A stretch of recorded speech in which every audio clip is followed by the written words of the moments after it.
Hey everybody, it's been a long time since I posted a couple of videos. As you can see or hear, my voice is pretty much shot. I've been sick for the last while, so hopefully you guys can actually pull a little bit of information out of this video, but I thought I'd get something posted. This one is a request. It is from Matt Gunya, so thanks. He's been really great at putting some comments as well on there, so it's always great to hear from all of you. This one is regarding, again, the INTJ females and the concept of friendship, but we've been giving ourselves a pretty hard time regarding this, and I thought his was an interesting request where it was INTJs and friendship, then do we have any? And immediately what came to mind when I was putting down some thoughts on this is yes, we do. So again, I'm only speaking experiential, but I'm speaking maybe a little bit on the back end of why that might be perceived that we have absolutely no friends and we are not part of the larger female society. We've already talked about why we don't necessarily like the larger population's stereotypical traits that females possess, but I wanted to get a little bit into some of the things that I felt might relate to this topic. So I want to bring up the idea of that the stereotype of typical females is the concept of having multiple acquaintances and large groups of bubbly friends that you're running around with, and you have a social calendar that's constantly full and everyone's calling you and texting you and Instagramming you, and you're part of this huge social circle. And that might be the place where we're disparate with that stereotype. So again, I'm speaking for myself, but just because we are not having to make sure that our social calendar is always robust doesn't mean we don't have necessarily friends. And the definition of friends for me is someone that I connect with on a more meaningful level. And it doesn't have to be every day. Absolutely, actually would not be every day. It could be even once a quarter, once a year, but you know that person is there for you and vice versa. There's no superficiality or things that you have to put on airs about in order to have a certain social status, because that's off-putting for at least myself as an INTJ female. And again, the concepts I'm bringing up, it's all based on the INTJ female. But again, as we've spoken about, the INTJ female has a very large spectrum depending on where you are and your strengths within the Myers-Briggs. So what might be my experience might not be the same for others. Also, it depends on where I believe you're at regarding your emotional development and growth, and as well as just straight up age. Age will change a lot and beat you down and bring you up in some interesting ways you don't realize. I think that the one thing that I notice is that we don't come across as bubbly and cheerful necessarily. There's always this darker, deeper potential element underneath, and that might come across as, say, lonely with the larger social context, when a lot of times it's just pondering or internal introspection. However, I do also think that there might be something to be said for INTJs and that concept of loneliness, regardless of if you have a couple of friends or not.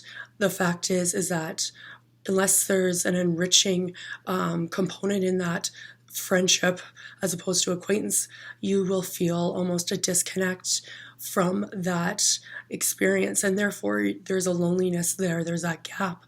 And also, if you're finding that the friendships aren't meeting the needs where you're at right now, that could continue to be even stronger, because as well as our inferior emotional functions, that is difficult because we have to make sense of something that's really deep and dark that it might be outside the scope of where we're at in our stack at that time. I'm just looking at my notes here again.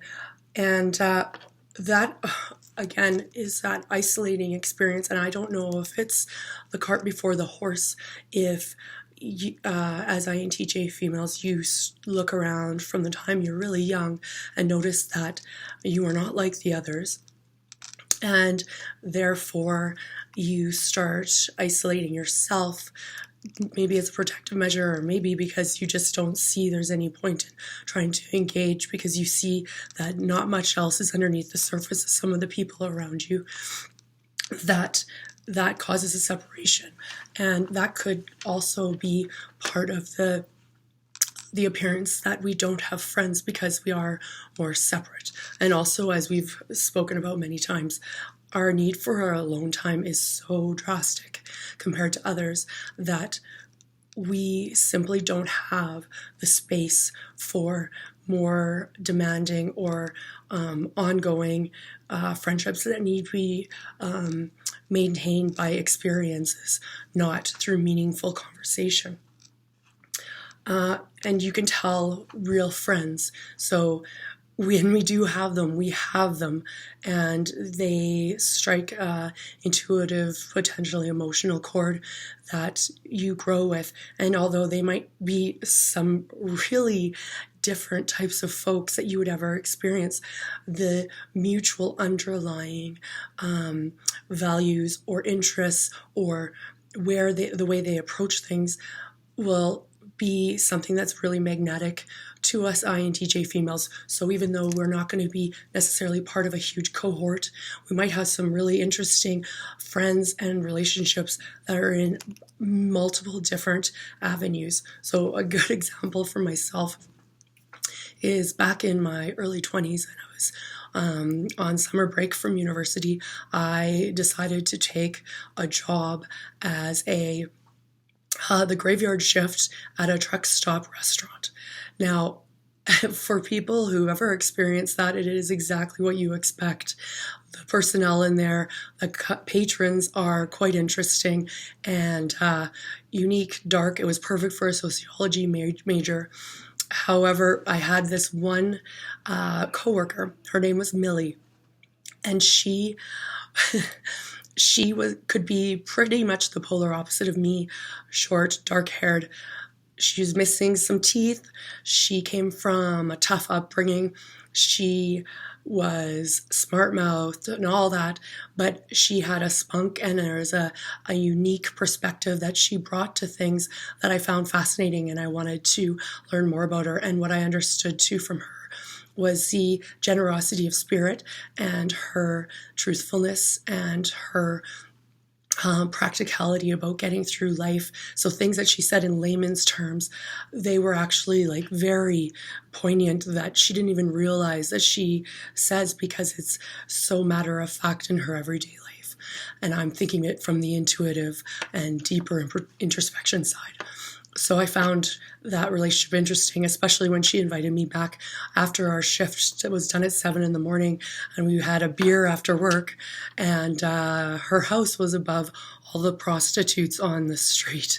So that was another interesting piece that I found really something I wasn't ever exposed to, but it was really fascinating to, when you're opening yourselves up to all the different unique people that are in this world, and not simply sitting and adhering to this idea of, in order to have friends, you have to stick with a certain group or type, and you can't leave that. So I think we do have a lot of interesting relationships and friendships, but they are outside the scope of what normal society would deem as the typical female's group of friends. Anyways, I'd love to hear you guys' thoughts, and again, if any video requests, please leave them as video requests below. Again, I apologize for my voice, but I will be putting one more up, and hopefully my voice will heal before the next time I post. Thanks.